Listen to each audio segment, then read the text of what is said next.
Hello, welcome everyone to the WorkSafeBC rate consultation session. My name is Anna Richter. I am the Director of Workplace Health and Safety Programs at SafeCare BC.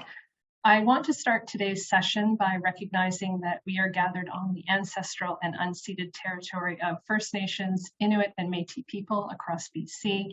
We thank them for being good caretakers of the land and allowing us to be visitors on this shared territory to do good work.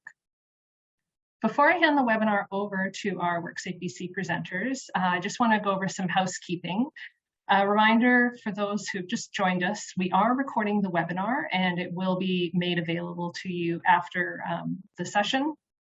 So because of this, we actually have muted all your microphones, and we just ask that you keep your microphones muted during the presentation.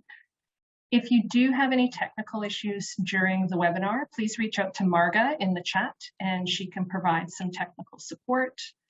And just a reminder, today's presentation, it's a presentation format followed by time for questions and answers. So if you do have any questions that come up through the session, you can submit them in the chat box. If you do want to submit them anonymously, you can do that by just sending them to me directly in the chat, and then I can ask the question on your behalf to the presenters. So our presenters today, first up is Danny Guan. He is the Classification and Rate Modification Administrator. As a part of the Assessments Department of WorkSafeBC, the Classification and Rate Modification team monitors and refines the classification system and rate programs to support WorkSafeBC's delivery of fair and equitable rates to motivate employers and industries to achieve and maintain safe and healthy workplaces. Our next presenter is Daryl Davidson. She is the Occupational Health and Safety Consultant with Occupational Health and Safety Consultation and Education Services at WorkSafeBC. She works with industry health and safety associations, employers, and workers in the healthcare sector to support and advance the prevention of workplace injuries and illness through partnerships, consultation, and outreach. Prior to joining WorkSafeBC early in 2022, over the previous 16 years, Daryl worked in heavy industry as a safety manager and healthcare as acting violence prevention lead for Northern Health. Also joining us today from WorkSafeBC is Denise Sabotin, who is the manager in Occupational Health and Safety Consultation and Education Services at WorkSafeBC. So we're very grateful to have such knowledgeable presenters, and I will now turn the presentation over to Daryl. Thank you, Anna and Marga. So as Anna said, I'm Daryl Davidson. I'd like to thank you, Marga and Anna, for the great welcome and introduction. We're happy to be here to talk to all of you about the preliminary rates for 2023.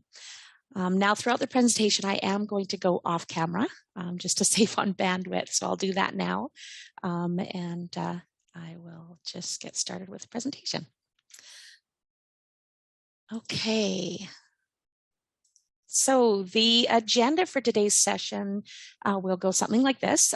So the first section of our presentation is going to be presented by Danny, and he's going to do rate setting and healthcare rates.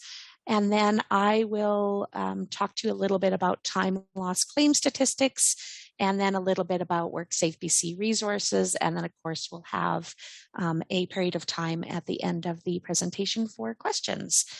So now I will turn things over to Danny to discuss rate setting and healthcare rates. Perfect. Thanks, Daryl. And hi, everybody. Yeah, as Daryl mentioned, I'll just be giving you guys a broad overview of what to expect for the upcoming 2023 rates. I will be looking at an overview of the healthcare industries specifically, and also the specific classification units that are related to SafeCare BC as well. So I'm not sure how we're handling any questions or anything like that, so I'll leave it to our meeting administrators to pass those along as we receive them. So yeah, I think we can start with the next slide, please, Daryl. Perfect, thank you. So it's always good to start off with looking at some of the main drivers behind these premium rates.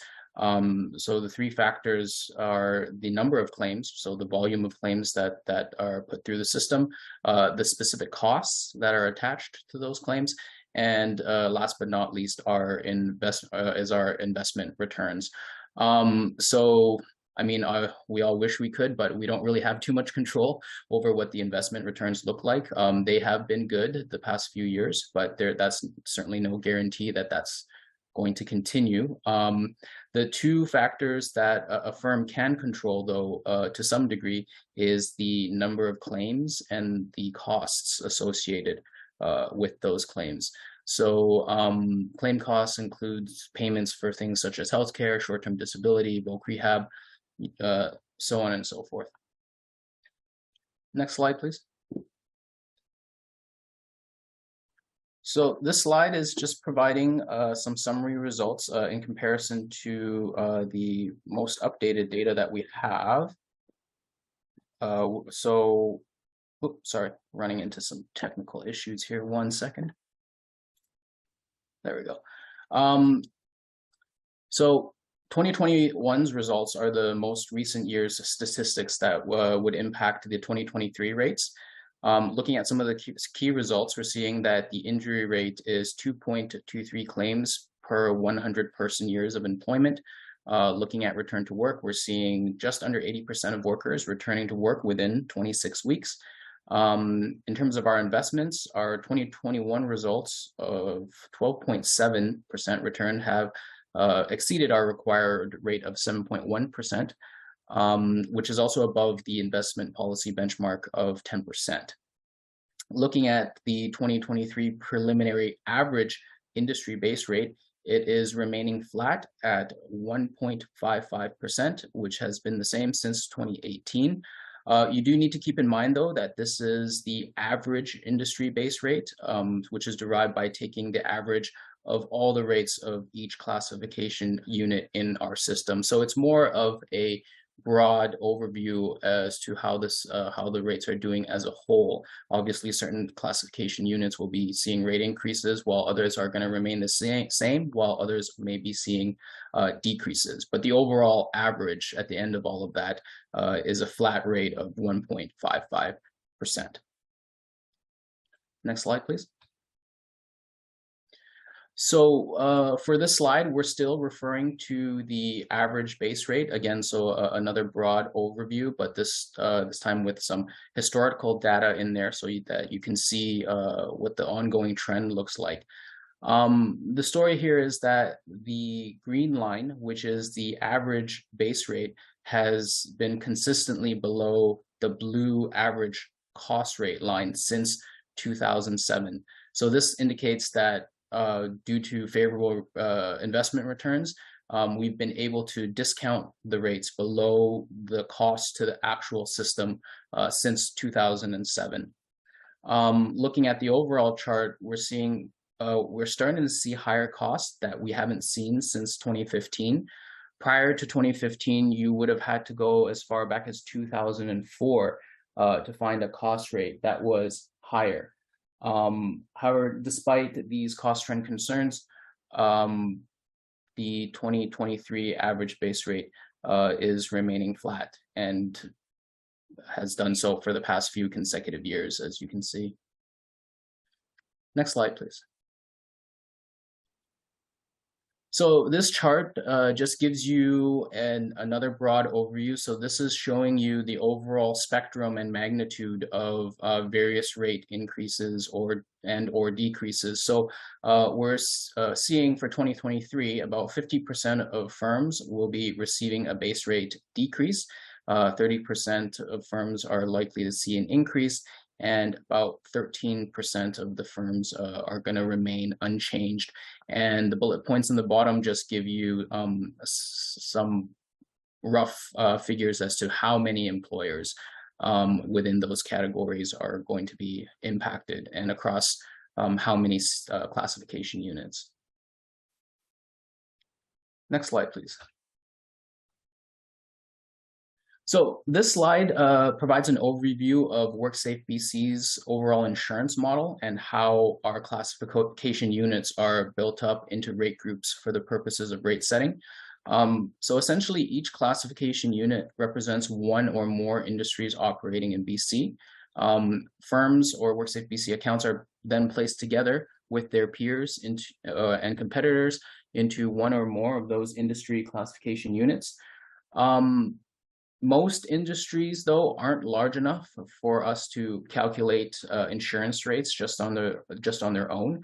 For those that are large enough, they are represented under their own independent rate groups, while smaller industries are gathered into what we refer to as industry groups. We then place each industry group into the rate group band, and that's the chart on the right-hand side of that diagram. So the rate group, we place industry groups into the rate group band that matches their claim cost rate. For 2023, we have the same number of rate group bands, which is 20. That's intended to cover all industry risk profiles. And as you can see, the range of costs for each band is displayed in that chart as well. So it's at the rate group level that we actually set the base rates.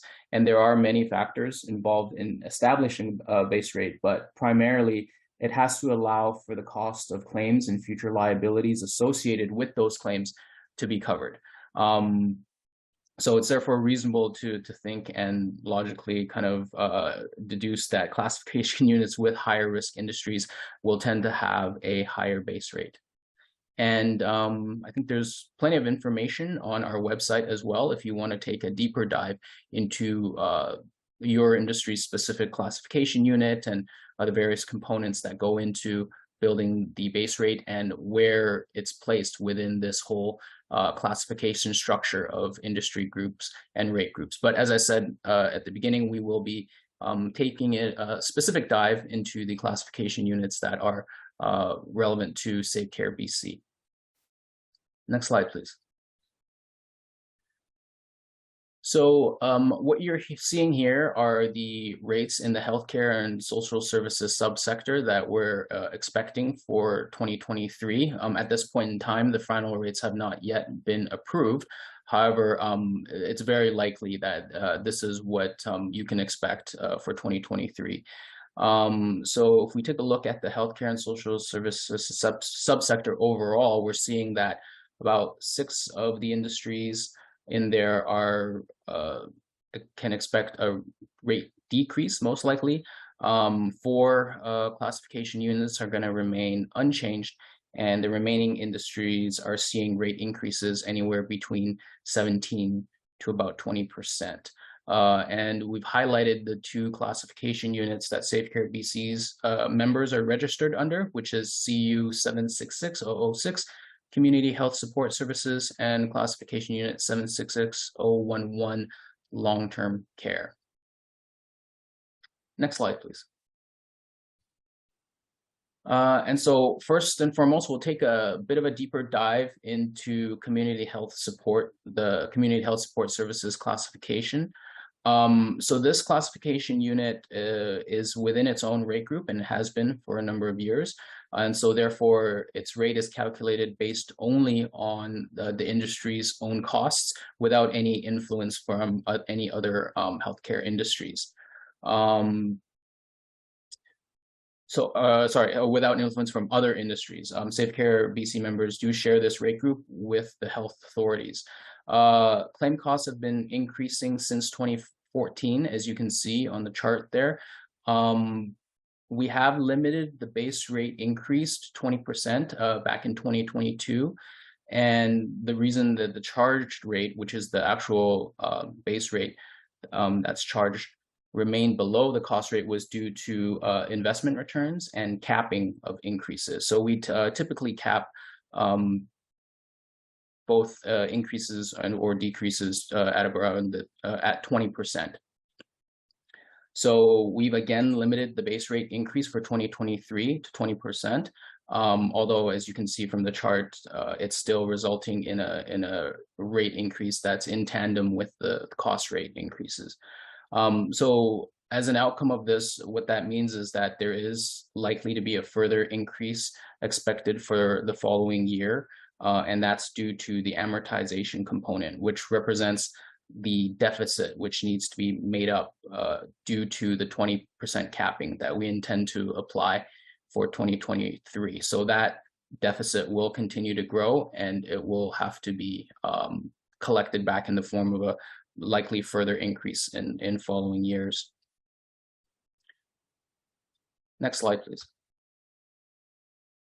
And so now we're looking at some of the specific cost components that go into building up the total cost rate, and from there building it up into the final base rate for 2023. And we're also showing 2022 as well, just so that you could get some sense of the magnitude of change from the prior year to what we're seeing for 2023.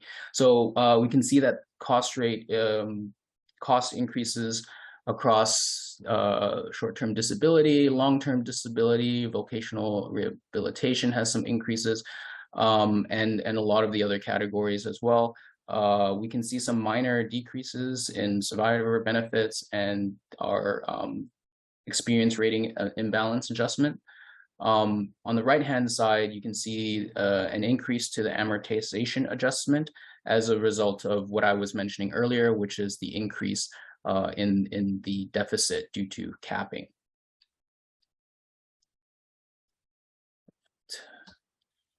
And so the next 3 slides here will be just giving you some key trends that contribute to the base rate in rate group FE, which is where community health support is currently residing. This information is all on our website as well.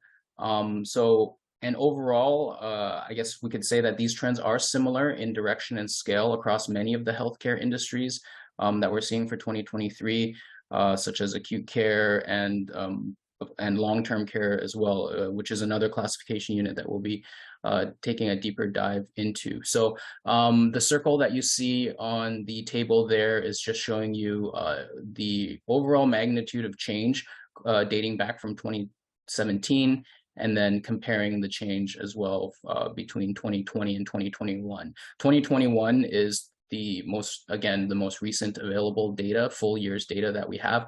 And so that's why we're anchoring it to the 2021 as the most recent year of comparison. And so you can see there are increases across the board for time loss, claim rates, total duration, average weekly wage, as well as the number of claims. Next slide, please. So here we're just taking a deeper look into the specific cost categories. So things such as short-term disability, long-term disability, you can see that the magnitude of the changes, especially comparing back to 2017, are quite large. But even just within the past couple of years, substantial increases. For example, vocational rehabilitation has gone up almost twofold. Healthcare has gone up by about 55%, survivor benefits close to 300%. So this is essentially where a lot of these cost increases that you're seeing are directly coming from. It's the cost of these services relative to the payroll that we've been collecting has been increasing. And I believe you'll see some of that in our next slide. So we'll go to that one. Perfect. And so what the table at the top is just showing you the amount of accessible payroll and the magnitude of change. So we've gotten about a little bit over 18% increase in accessible payroll from 2020 to 2021. But when we use that figure to normalize some of the cost categories that we were seeing in the previous slide, we're looking at almost a little over 40% increase in what we refer to as the benefit cost rate. So the benefit cost rate is the total accumulated costs for things such as short-term disability, long-term disability, survivor benefits, so on and so forth. That's charged directly to the rate group for injuries occurring in the rate year, and we're dividing that by the corresponding payroll. So the total accumulated costs, although exclude indirect charges, such as relief and administration costs. So there is a little bit of back-end calculation that goes into these figures as well, but the overall magnitude of change in here is quite supportive of the rate increases that we were seeing in our initial chart. Next slide, please. Perfect. And now we're looking at long-term care, which is classification unit 766011. A very similar type of increase. We're seeing the charge rate increasing in tandem with the cost rate. The charge rate or the base rate, the same thing, had remained below the full cost of insurance until 2021, and that was offset by our investment returns. Since 2022, this is no longer the case, and the classification unit is now paying the cost of insurance. Next slide, please. And now we're looking again at the same tables as we saw for community health support. So as you can see, some of the increases across various cost rate categories, and then on the left-hand side and on the right-hand side, various amortization adjustments and so on that are building up to the final base rate. Let's see here if there's anything specific worth mentioning. Yeah, so the increase in the amortization adjustment is implying that there is a deficit here as well. However, there hasn't been any capping that was required for this classification unit, as the increase is expected to be under 20%. Next slide, please. And again, similar slides as to what we saw previously. So some of the key indicators: time loss claims rate, total duration, average weekly wage, and the number of claims. Time loss claims rate has gone down slightly, but all the other key indicators have gone up. But this doesn't tell you the full story until we look at some of the increases within the specific claims cost categories. So let's go to the next slide and we'll take a dive into some of those. So as you can see here, significant increases again just within the past couple of years. Survivor benefits of almost at 200% increase, voc rehab almost at 80%, and pretty sizable increases across the other categories as well. Next slide, please. And again here, similar story as with community health support. We do have increases in payroll. However, it's not in tandem with the increases in the overall costs of the various cost categories. Once it's normalized by the payroll, we're still seeing from 2017 close to a 70% increase, and just comparing 2020 against 2021, it's about 33.5%. So this is just a bit of a reminder about our WorkSafeBC's experience rating program. So experience rating looks at a firm's claim costs, which is the total payments made on claims, in relation to the size of its workforce, which we collect, which was represented by the payroll. And then we compare those two figures in order to get a ratio. We then compare the firm's what we call claim cost to payroll ratio to that of the rate group. The rate group is the level at which we calculate insurance rates. So if a firm has a ratio less than its rate group, it means it's performing better than average and will move towards a discount. And in a similar manner, if a firm has a ratio that is higher than its rate group, it means it's performing worse than average and will move towards a surcharge. Next slide, please.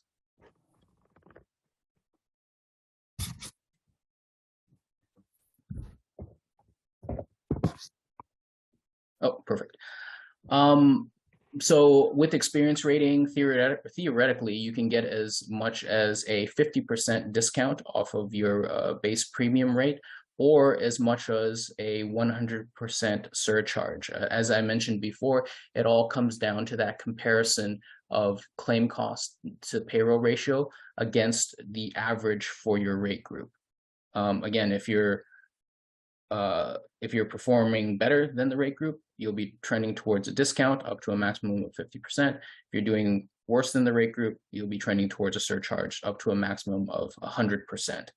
And the surplus or discount is applied to the firm's base rate to determine what we refer to as the firm's net rate. And typically all of these rates and various experience rating adjustments and whatnot are communicated through our annual rate notification letters. I believe this year we had sent out preliminary letters as well. So if you are the ones who manage the WorkSafeBC account for the purposes of rates and whatnot and rate adjustments, you should already have some correspondence that will be providing a little bit of a heads up on what to expect for 2023 with regards to the net rate for your particular WorkSafeBC account. Next slide, thank you. So last and not least, the COVID-19 pandemic has been an extraordinary time for our province, and we've taken this into consideration for our rate setting process as well. So in forecasting the 2023 cost rates, the assumption is that there aren't going to be COVID-19 claims in 2023, although that is just an assumption. Also, for the purposes of experience rating, direct COVID-19 claim costs are excluded in the calculation of experience rating. So if you've had claims under your WorkSafeBC account that are direct COVID-19 claims, those will not impact the firm's surcharge or discount calculation for 2023. The costs of actual COVID-19 claims, though, still need to be accounted for. And so how we'll do that is we'll be funding that over a 5-year period through amortization rates that will remain with the rate group at the base rate level. So it's the cost for the COVID claims will be spread across the rate group through the industry base rate and won't be charged through experience rating as either a surcharge or a discount. And I believe that's everything on my end. Awesome. Thanks, Danny. No worries. Okay, so with the next several slides, we're going to take a look and explore what's driving time loss claims within the 2 primary CUs that SafeCareBC members fall under, which is the 766006 Community Health Support Services CU and 766011 Long-Term Care. Okay. So the first graph here speaks to time loss claim injury rates by CU over the past 5 years, so 2017 to 2021.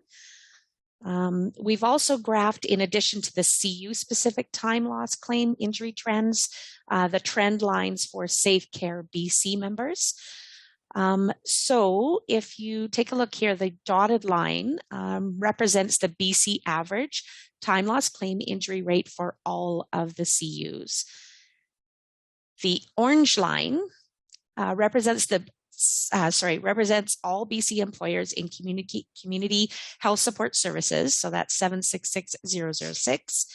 And you'll note that the time loss claim injury rate in this CU is in 2021 was 5.1, which is 2.5 times the BC average. So the blue line here represents SafeCareBC employers in community health support services. In 2021, the time loss claim injury rate in this CU was 3.7, which is 1.5 times the BC average. If we look up here at the green line, this represents all BC employers in long-term care, so CU 766011. The time loss claim injury rate in this CU in 2021 was 9.2, which is over 4 times the BC average.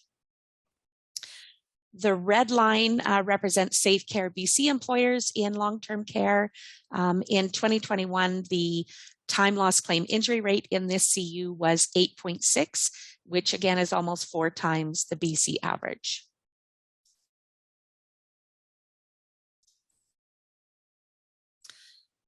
Okay, so this next slide shows the complete duration of time loss claims by CU for the same 5-year period, 2017 to 2021. Average completion or complete duration is the average claims duration in days And this is just one of the metrics that we can use to show what's driving costs. So the longer the claim, the more expensive the claim tends to be. So as with the graph in the previous slide, we've also graphed the trend lines for SafeCareBC members. So the black dotted line again represents the BC average complete duration of claims for all CUs.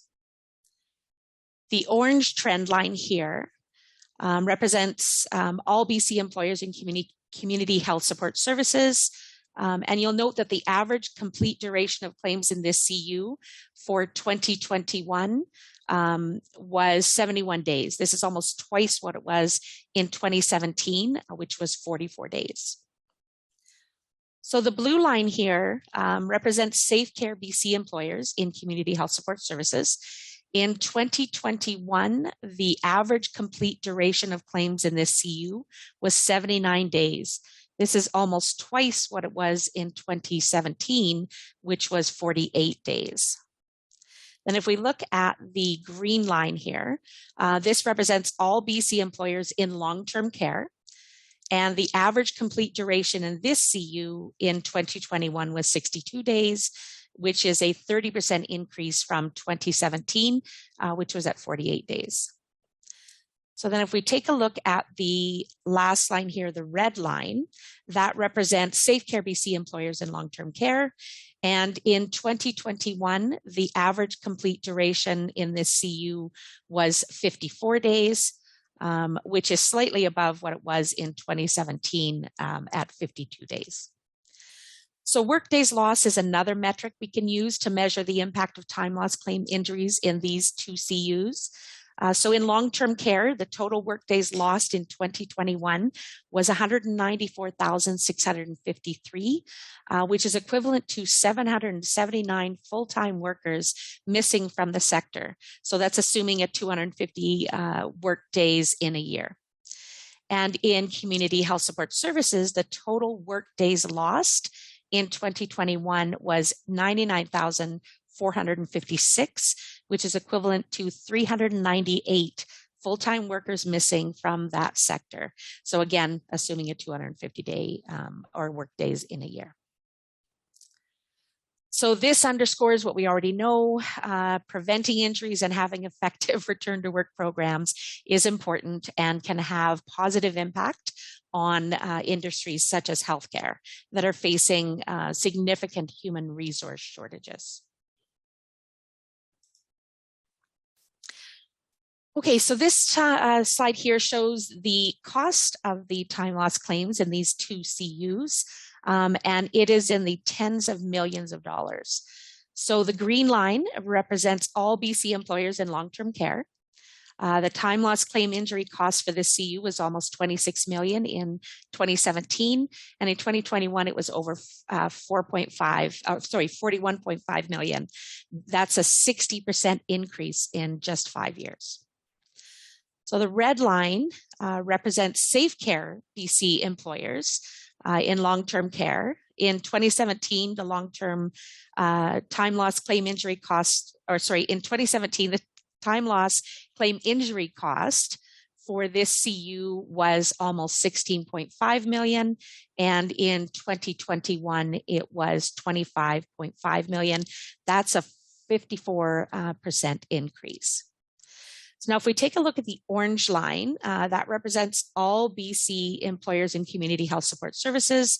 And in 2017, the time loss claim injury cost for this CU was almost 9.5 million.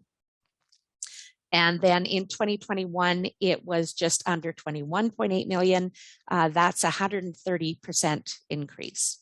So the blue line you'll see here is represents SafeCareBC employers in community health support services. So in 2017, you'll see that the time loss claim injury rate or injury cost for this CU was just over 4.5 million.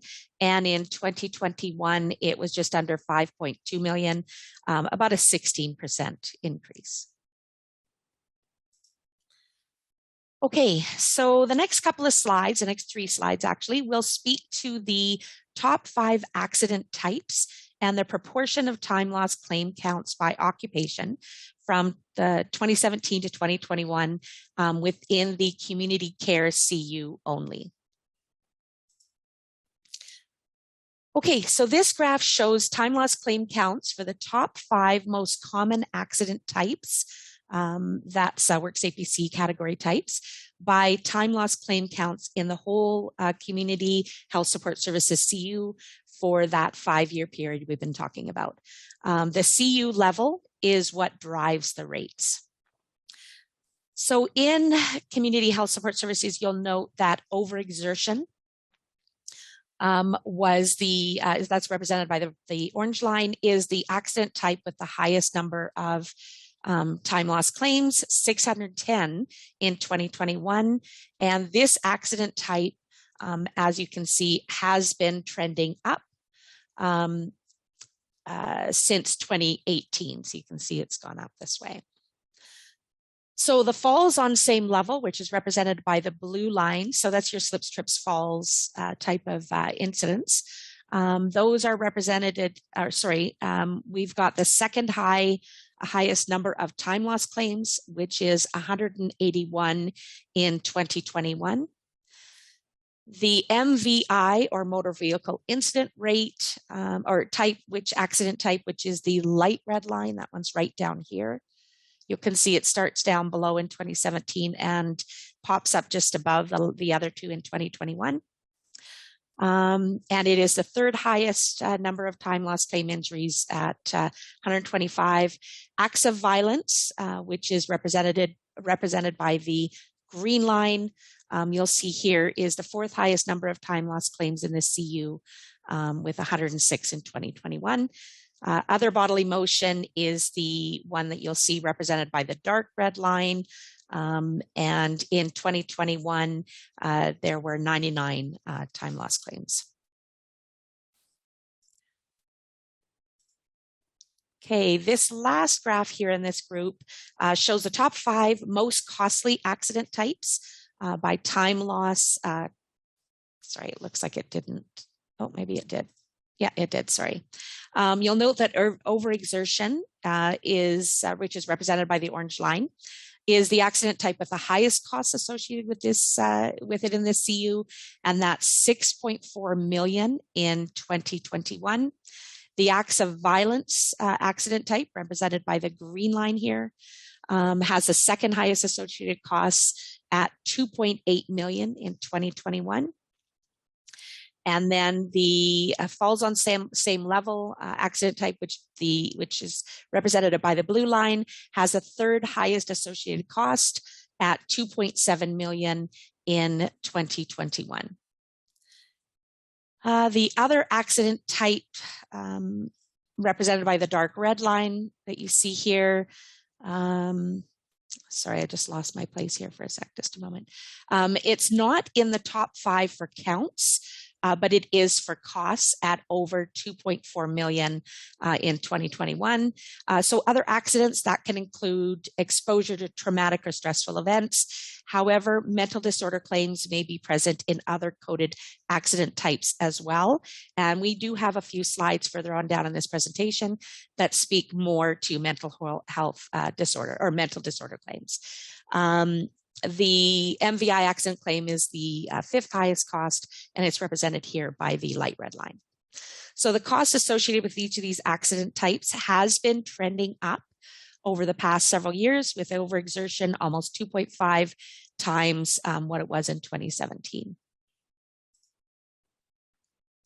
Okay, so this pie graph, the pie graph on this slide speaks to the proportion of time loss claim counts by occupation in community health services, health support services, and you'll see that nurse aides, orderlies, and patient service associates, which includes the healthcare assistants, is at 65.3%. And you'll see here that the next highest is registered nurses and registered psychiatric nurses at 11.1%.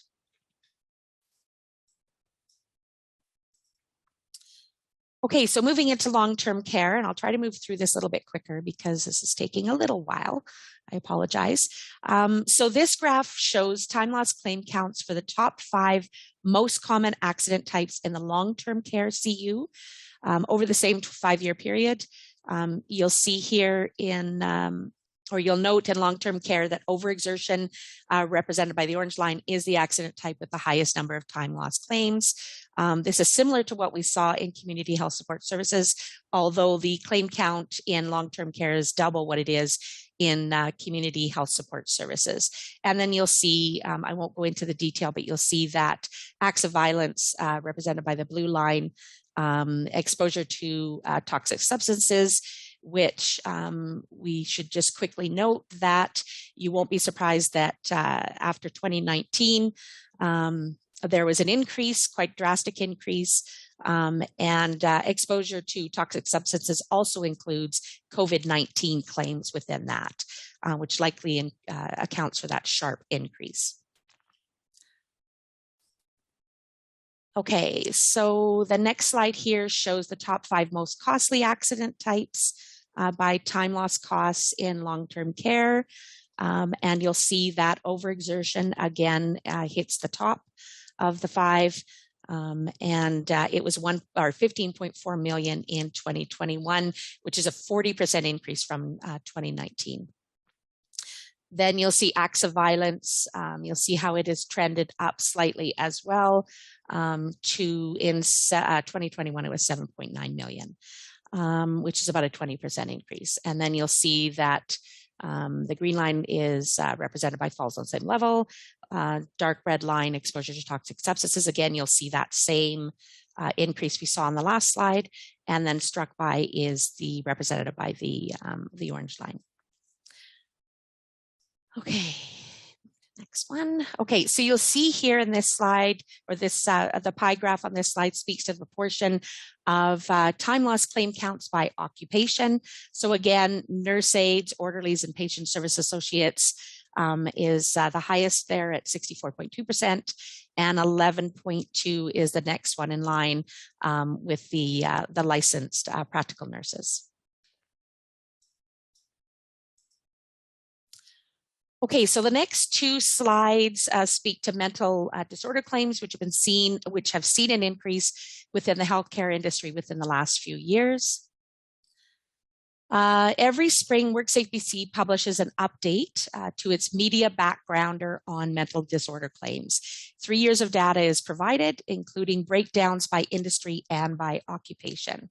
Here you'll see the most recent complete data set for 2021. And as you can see, the long-term care and community health support services, CU, have the 3rd and 4th highest number of reported claims.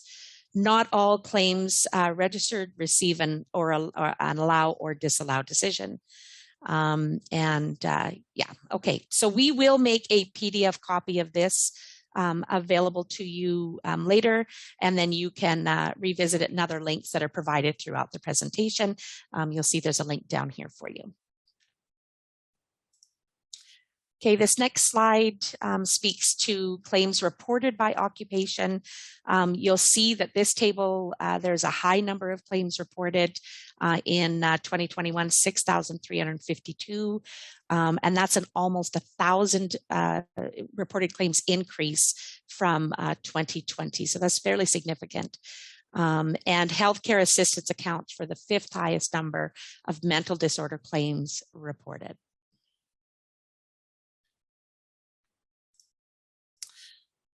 Okay, so jumping a little bit into some of our WorkSafeBC resources that are available. The following 4 slides will speak to where you can access more information and resources to support preventing injuries to workers in your workplaces. Okay, so a lot of the data I've been speaking to, as well as additional data, is available for you to explore in greater detail on our shared data interactive tools page on WorkSafeBC.com. And you're able to see healthcare industry and CU specific data under the industry health and safety data tab on this page. You're also able to see time loss claim data specific to healthcare assistance in BC under the Data at a Glance tab on this page. This is also another way that you can access your employer health and safety planning toolkit, and we will discuss that real quick in the next slide. Okay, so know your safety performance, available through your online account, which you all have should have access to, and if you don't, you can gain that access just by setting up an account, or if you have one, just logging onto it. We have a great interactive tool that gives you an overview of your company's health and safety performance, and you can see what it provides here in this wheel. Your employer health and safety planning toolkit gives you access to your company's data to see the injuries and claims that drive your costs. It has various drill down features to enable you to take action. It shows how improving your health and safety performance will impact your assessment rates, and it will see how you compare to your peers in this, as you can see here. Okay, a little bit more on that. Video overviews of this powerful application and how to use it are available on WorkSafeBC.com. I have looked at those videos, so it is fairly intuitive on how to work through that to access your toolkit and how to work through it and what information you can find. And it's targeted to larger employers with 5 claims or more per calendar year. So that's a great opportunity when you're wanting to take a look at how are you performing, compared to your peers, as well as, what are your different rates, what are your claim details when you're trying to determine, where you go next with your prevention initiatives. Okay, so WorkSafeBC also provides a lot of prevention and return to work resources, tools, and applications to support employers in preventing injuries and reducing claim costs in their workplaces. These include videos, books, and bulletins and information sheets. This is just an example of the large number that are there.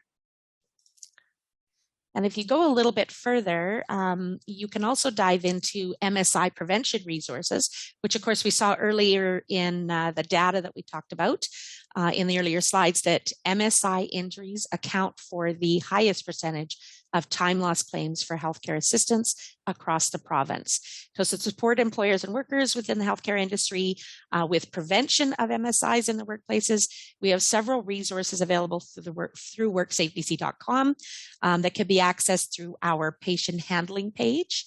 And just a few of the updated resources have been pictured here. There are quite a few of them, and you'll see that further on down in the patient handling page. And there is a link here at the bottom of the slide to take you right to where you need to go to access that.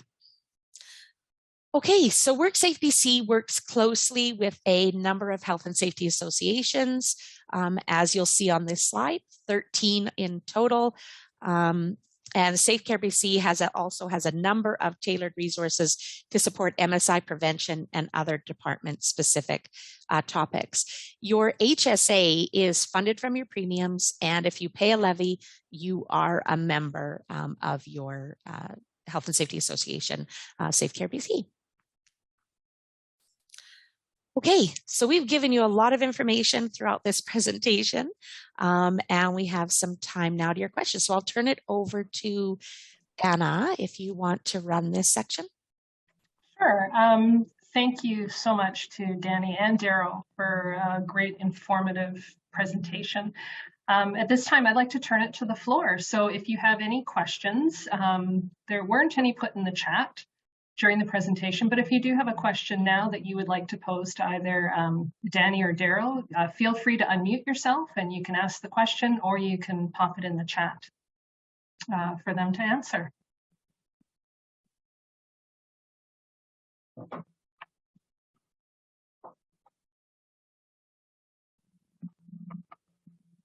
Okay, I'm not seeing any. So we did, if you're thinking of a question, I do have one here that was submitted prior to the webinar.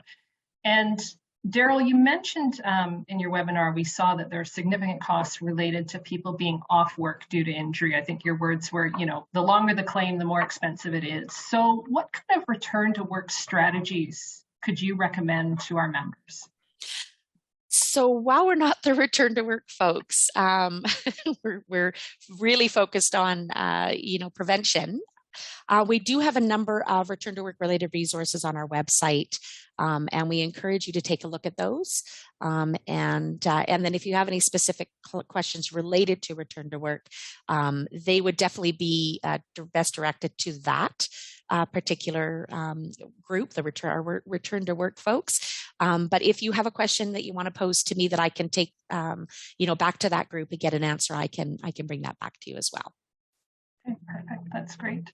There is a question that did just pop up in the chat from Dana. Danny mentioned that they're working off the assumption that there will be no COVID-19 claims in 2023. Does this mean that WorkSafeBC will be removing the assumption that healthcare employees contract COVID-19 in the workplace? Yeah, so just a bit of clarification on that. That assumption is made more so just for rate setting purposes in terms of forecasting costs and whatnot. So with outside of that, though, as the assessments department, we can't really speak towards how COVID claims may or may not be accepted in 2023. So the assumption piece, again, was more so with regards to future cost forecasting. Okay, and you did mention, Danny, earlier that those actual costs will be addressed and spread out over the next 5 years and won't have a direct impact on the base rate. Is that right? It may impact the base rate, but it won't impact a firm's specific experience rating, which is their surcharge or their discount. Okay. Thank you. Dana, does that answer your question?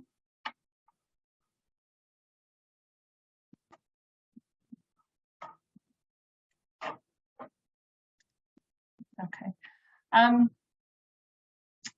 If you had one or two things that an organization can do to reduce injuries or curtail that escalation in premiums, what would be your advice around that? So what I would encourage employers to do is on one of the last slides, we talked about the employer's online portal. So I would encourage employers to go in, take a look at what your injury trends are, and engage your joint committee and management teams to determine what your prevention strategy should be moving forward. There is a projection tool within the employer portal that will assist with this. So there's lots of information you can gain from that. Every site is going to be different, and what they need to focus on at any one time is going to be different as well. Another place that you can take a look at is the healthcare high risk strategy. That is on WorkSafeBC.com as well. Covers some of the areas that we're focusing on in some of our efforts to support the industry within the 21 to 2023 period of time as well. So there's some information there that you'll be able to gain. It's just, you definitely would not want to direct somebody to look at one particular thing when their injury rate injuries may say that they need to go in a different direction. And you did mention this a little earlier in the presentation when you were talking about the shared data tab. You were talking about the information, and whereabouts would somebody find that on your webpage? Well, I'll tell you what, if you want to just Google, if you go onto WorkSafeBC.com and Google WorkSafeBC.com shared data, that will actually take you to a link to get straight to there. That's actually how I get to it. I have one a link saved in my on my desktop bookmark, but then I also just go in and Google it, and that'll take you right there. Okay. So as long as you do WorkSafeBC.com shared data. And after this webinar, maybe early next week, we will send out an email to all the participants. And what I will do is I will include a link to that as well. So I'll just make sure that that link's included, as well as a link to the information around your employer toolkit. I'll include that in an email to go out to everybody so that you can access that data. Another question. Oh, it's again around the COVID-19 claims moving forward and kind of what that looks like. Has there been any indication? We've talked about the assumption of no claims in 2023, but handling those claims moving forward, is that something that's more of a wait and see what 2023 is like, or what does that look like moving forward? Do you know? From the assessments end of things, that's not something that we can speak towards. All we can confirm is that if there are such costs arising from direct COVID-19 claims, those costs will be excluded from a specific employer's experience rating program calculation. So it won't be held against them for the purposes of calculating their discount and or surcharge. However, again, those costs still do need to be accounted for if there are such costs. And how we will do that is we'll be amortizing that over a 5-year period through the amortization rate. So if you can recall some of those screenshots that we showed in the past with the different cost components, there was one in there that spoke towards amortization. That's where the costs end up being accounted for. So it's spread across the entire rate group, essentially, rather than tacked on to the specific employer account under which that claim may have occurred. But with regards to how those types of claims are handled, that's not something our department can speak towards at this time. Okay, and I think some of that maybe around that presumptive clause piece, which I understand is still in effect. But again, I guess that doesn't fall under your purview. No, we'll by the time all of this data comes down to us, we're just getting sort of like the lump sum costs and figures. How that's all adjudicated and whatnot, we'd need somebody with more claims specific expertise to speak towards. Great. Are there any other questions?